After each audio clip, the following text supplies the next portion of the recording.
बात बताई, निरंकुशता असीमित नहीं। प्लेटो ये कहता है कि शासन में कड़ाई ज़रूरी है, शासन में कड़ाई ज़रूरी है, निरंकुशता ज़रूरी है, थोड़ा-सा जनता के प्रति दबाव ज़रूरी है।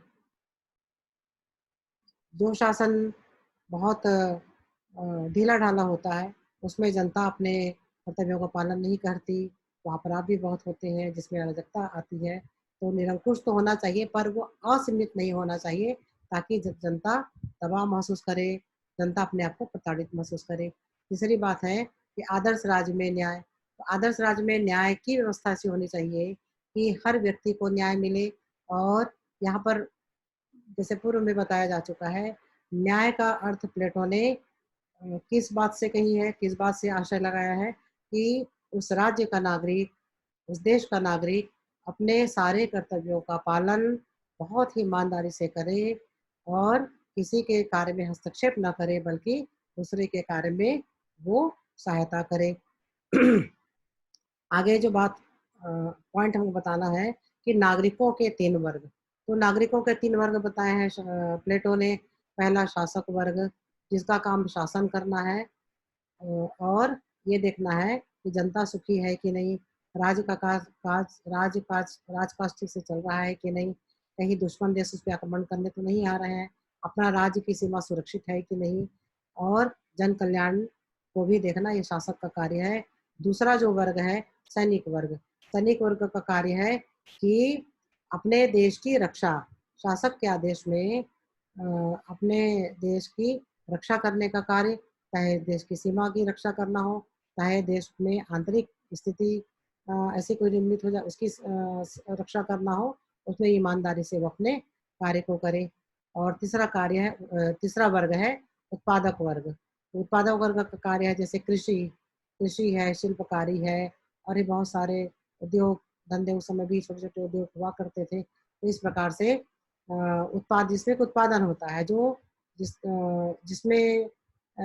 जिसमें के बनाए वस्तु, जिसमें कि उत्पादित वस्तुओं का जनता उपभोग करती है। तो इस प्रकार से प्लेटो कहता है कि नागरिकों के 3 वर्ग होने चाहिए आदर्श राज्य में। और आगे जो पॉइंट है, कार्यात्मक विशेषीकरण का सिद्धांत। ये कार्यात्मक विशेषीकरण का सिद्धांत का ये मतलब है कि प्लेटो कहता है कि जो व्यक्ति जिस कार्य में दक्ष हो, जिस कार्य में उसे विशेषता हो, विशेषीकरण प्राप्त हो, उसे वही कार्य करना चाहिए, ना कि कोई ऐसा कार्य करे जो उसमें दक्षता उसको हासिल नहीं हो। और आगे का जो बिंदु हमें समझना है कि शिक्षा व्यवस्था पर शासकों का नियंत्रण। प्लेटो की जब शिक्षा योजना पर हम ध्यान अपना केंद्रित करेंगे, तो हमें याद है कि उसने शासकों यानी राज्यों का नियंत्रण की बात कही थी, और राज्यों को का नियंत्रण होना चाहिए शिक्षा पर। और शिक्षा पर राज्यों का नियंत्रण का आशय क्या है कि उस राज्य को अपने नागरिकों को ऐसी कौन-सी और किस प्रकार की शिक्षा देनी चाहिए, जो राज्य की सुरक्षा के लिए उपयोगी हो, जीवन लोगों के जीवन दर्शन के लिए उपयोगी हो, लोगों के जीवन के विकास के लिए उपयोगी हो, और जिससे उस राज्य के काम-धंधे भी जिसमें मजबूती आ सके। और आगे का जो पॉइंट है, रुचिपूर्ण कला तथा साहित्य पर प्रतिबंध। तो आदर्श राज्य में शासक को ये देखना है, ये होना चाहिए कि कुरुचिपूर्ण कला और साहित्य पर पूर्ण प्रतिबंध लगाया जाना चाहिए, ताकि राज्य में अनैतिकता ना फैले, और नागरिकों में अनैतिकता का कोई प्रभाव ना पड़े। आगे का जो बिंदु है वो आदर्श राज्य में साम्यवादी व्यवस्था।